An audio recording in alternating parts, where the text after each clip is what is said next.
The main units that make up the Army are the land, air, and naval forces. The strength of the Army is directly related to the success of these three units. Naval forces are of critical importance, especially for the armies of coastal countries. Therefore, the importance of naval power and ports in the Russia-Ukraine war cannot be denied. As a matter of fact, both countries have coasts on the seas. The fact that both countries have coasts on the Black Sea and the Sea of Azov further increases the importance of naval power. Therefore, the Crimean Peninsula is at the heart of the Russia-Ukraine war. The seas can be used as supply lines, and ports can be considered as sources of financial income. That will help strengthen the army. When all these details are carefully examined, it is seen that in a war between two countries with coasts dominating the seas and ports means being one step ahead in the war. For this reason, conflicts and explosions frequently occur in various port cities as well as on the Crimean Peninsula. One of these port cities is Berdyansk in the Zaporizhia region of southern Ukraine. Russian occupiers are present in certain areas of the city of Berdyansk. The Kremlin uses the port of Berdyansk to distribute Ukrainian metals and grain to many countries around the world, including Russia. For this reason, the Ukrainian army has targeted the city of Berdyansk many times to repel Russian invaders from the port and other areas. Recently, it was reported that the Ukrainian army hit a warehouse near the Russian port of Berdyansk with British-made Storm Shadow missiles. With the explosion of the warehouse, the Russian Navy in the harbor was terrified. In the images shared on social media, it is seen that ships belonging to the Russian Navy fled from the harbor. As a matter of fact, the authorities also made statements and posts on this issue. Let's examine the developments regarding the Ukrainian army's operations in the port of Berdyansk and the departure of Russian Navy ships from the region. According to the statement made by the military administration of the city of Berdyansk, the Ukrainian army launched missiles at the port area, aiming for a number of ships belonging to the Russian Navy to escape from the region. Indeed, after the attack, the ships of the Russian invaders left the port. Footage of the attack became a hot topic on social media. In these images, clouds of smoke rising from the port of Berdyansk are clearly visible. Ivan Fedorov, the mayor of Melitopol in Ukraine, was one of the people who posted on social media after the invaders' warehouse near the port of Berdyansk was hit. In his post on his Telegram account, Fedorov made the following assessments about the attack. It is loud and temporarily occupied Berdyansk. Chaos bloomed in the port through which Russians exported the loot. The explosions were heard all over the suburbs. The word chaos in Fedorov's post is a word used by the Russian media to downplay the Ukrainian offensive. Fedorov uses the word in an ironic reference to the invaders. War analysts and writers have also commented on the Ukrainian offensive targeting the port of Berdyansk. Ryber, a Russian military blogger, shared details of the attack in a message on his Telegram account. Ryber said, according to preliminary information, 326 Storm Shadow missiles hit the city. Judging by the footage that appeared on the network, a rocket or its fragments fell on a construction site on the port territory. 150 meters from the grain terminal of the Berdyansk seaport, the Russian occupiers announced that 9 people were injured as a result of the attack. No casualties were reported. Storm Shadow missiles were added to the Ukrainian army's inventory, thanks to military aid provided by the United Kingdom to Ukraine. With the addition of these missiles to the Ukrainian military's inventory, the number of attacks on Russia and the occupied territories has increased significantly. So much so that, according to the satellite data analyzed, more than 900 fires broke out in the occupied territories in the last month. This number shows that the number of explosions and fires has quadrupled in the last month. War analysts say that this increase is related to Storm Shadow missiles. These missiles are considered invisible and can reach a range of more than 250 kilometers. These missiles are thought to change the fate of the Russia-Ukraine war. Indeed, a U.S. military official said in an interview that the Storm Shadow missiles are a real game changer from a range perspective. At the same time, UK Defense Secretary Ben Wallace said they would give Ukraine the best chance to defend itself against Russia's continued brutality. The explosion in the port of Berdyansk targeted by the Ukrainian army with Storm Shadow missiles brought to mind the explosions in recent weeks.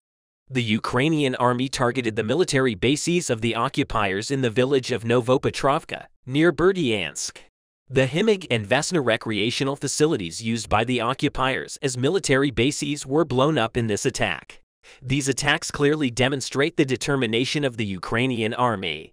The Ukrainian army has been preparing for a counteroffensive called Operation Summer for a long time.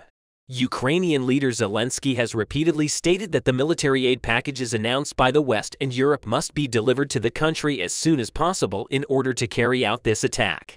In an interview with a U.S. broadcaster the other day, Zelensky hinted that the Ukrainian army is ready for a summer operation. Zelensky said, "We strongly believe that we will succeed. I don't know how long it will take. To be honest, it can go in a variety of completely different ways. But we are going to do it, and we are ready." The Ukrainian army is ready to carry out the summer operation but seems to be waiting for the most opportune moment. The summer operation has not yet begun, but the number of attacks by the Ukrainian army against the Russian invaders has increased. The intensity of the operation is evident even before it starts. As the Ukrainian army's successful operations to repel the Russians from the occupied territories continue, the Russian occupiers continue to lose. While Russian leader Vladimir Putin is dealing with the problems arising from the disagreements between factions within the army, the main problem of the army, the lack of military personnel and ammunition, is constantly increasing. Russian leader Vladimir Putin and his occupying supporters are getting more and more cornered every day. Putin, who thought he could win the war in a few weeks, may lose it in a few weeks as the Ukrainian army launches its summer operation. In addition to the Storm Shadow missiles used in the recent incident in Berdyansk, Patriot systems, Bayraktar drones, Leopard 2 tanks, and many other important weapons have been added to the Ukrainian army's inventory thanks to military aid from Western and European countries. These weapons have changed the course of the war. Russia is exhausted by Western and European sanctions, while the Russian army is exhausted by Western and European support for Ukraine. Russian leader Vladimir Putin started the occupation of Ukraine with the Russian army under the Russian armed forces.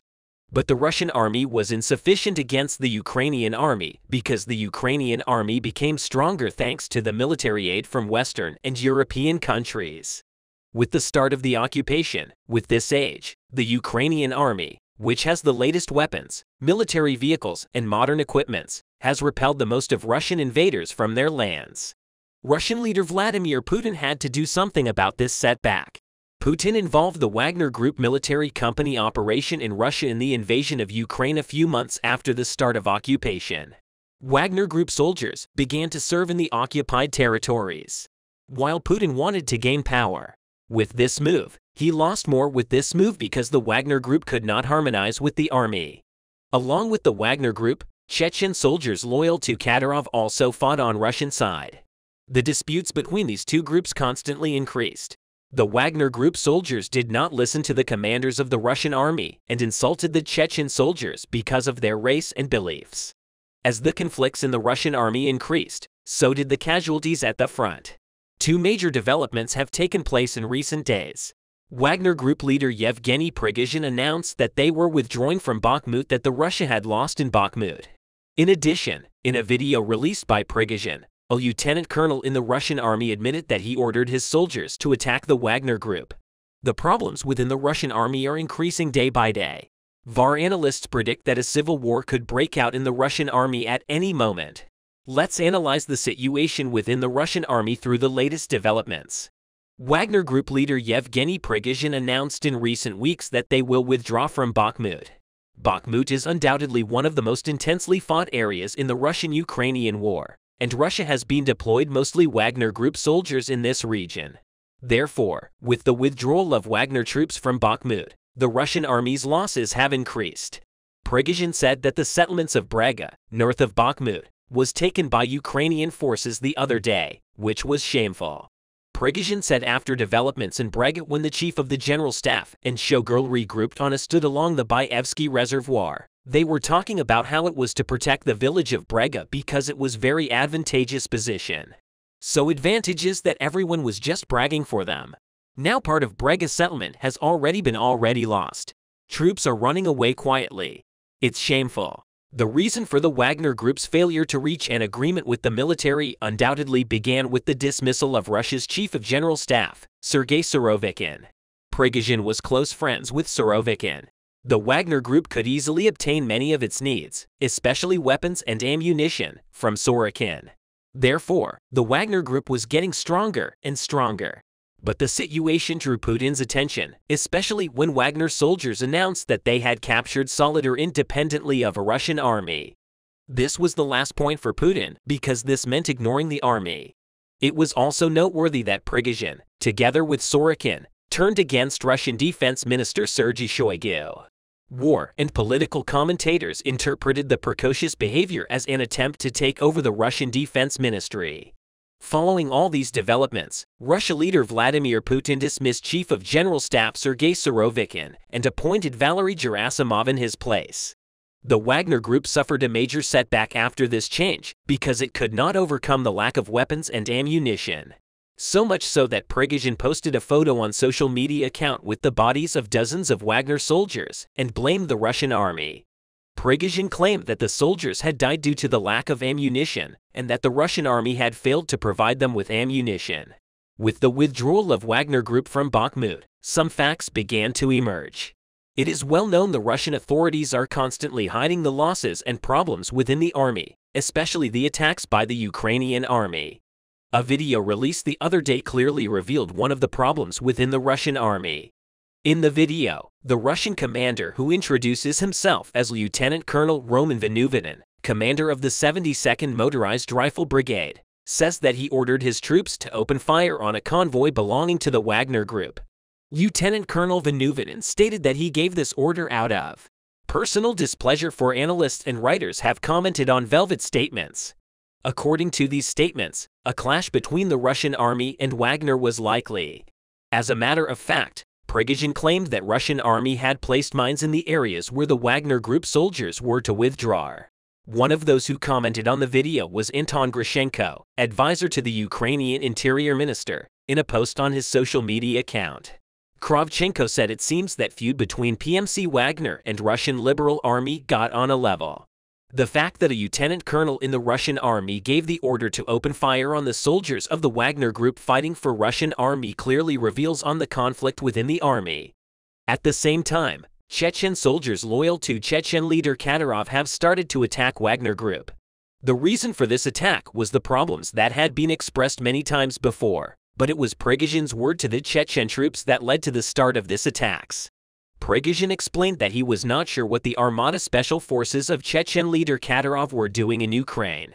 According to him, the Wagner Group soldiers were doing all the work at the front. Chechen soldiers were living comfortably without doing any work. Following Prigozhin's word and a series of problems in the past, Chechen soldiers launched an offensive against the Wagner Group. Kadyrov's deputy, Adam Delimkanov, issued a statement in response to Prigozhin's remarks. According to Demyanov, Prigozhin was a screaming blogger who sows unnecessary panic among ordinary Russians. In a video posted on social media, Demyanov said, "You have become a blogger who screams and shouts of the whole world about all problems. Stop shouting, yelling and screaming." With the withdrawal of Wagner Group from Bakhmut, disagreements within the army began to emerge. Russian leader Vladimir Putin has to deal with the internal problems while suffering casualties in the face of increasing attacks by the Ukrainian army. But Putin is unable to solve these problems, despite all his efforts, so much so that Putin has lost more than 200,000 soldiers since the beginning of the war. In addition, tons of ammunition have been destroyed by the attacks of the Ukrainian army. Ukraine is moving towards victory while the Russian army is being depleted day by day. While the world countries were determining their routes regarding the Ukraine war, a striking situation in the Black Sea turned the entire agenda upside down. The most surprising detail on this issue was the approach of a country that is an ally of Ukraine. The doors of the Black Sea are opening for some of the U.S. ships in the Mediterranean and Aegean. The U.S. Sixth Fleet ships in Turkish, Greek, and Italian ports seem to be preparing to enter the Black Sea with Turkey's permission for security purposes. Let's witness these moments together without wasting any time. Recently, a critical situation between Russia and the USA drew all the attention in this direction. While the Ukraine war was going on, a Russian jet collided with a U.S. drone over the Black Sea near Ukraine. Images of these striking moments were published by the U.S. Department of Defense. A video released by the Pentagon captured by a camera aboard the MQ-9, which crashed after the collision, first showed the Russian warplane pausing at close range, then making another pass and crashing into the drone's propeller. After the collision, the camera image disappeared for a short time, but the image was returning to show that the propeller had been damaged by the impact. The U.S. Air Force reported in this regard. The U.S. Air Force announced in a statement accompanying the video that the Russian jet poured fuel on the MQ-9 and crashed into its propeller, causing this UAV to drop into international waters. In this shared statement, it was stated that the video released by the European Command of the U.S. Army was edited for a long time, but the events were depicted in order. In addition, the United States accused Russia of using its warplane in an unsafe and unprofessional manner during the encounter near Ukraine's Russian-occupied Crimean Peninsula.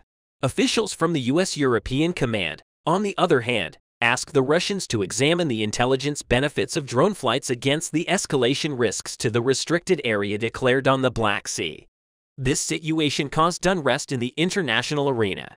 A senior Russian official said Moscow will try to salvage the wreckage of the drone. General Mark Milley, the chief of staff for the U.S. Joint Chiefs of Staff, told reporters that the drone was most likely broken during the accident and the remaining debris likely sank to a depth of thousands of feet in the Black Sea. In addition, Milley explained that the United States has taken mitigation measures to prevent the loss of any sensitive intelligence. After the crash, it was reported that the Russians arrived on the crash site and tried to collect some debris, possibly metal fragments, from the drone.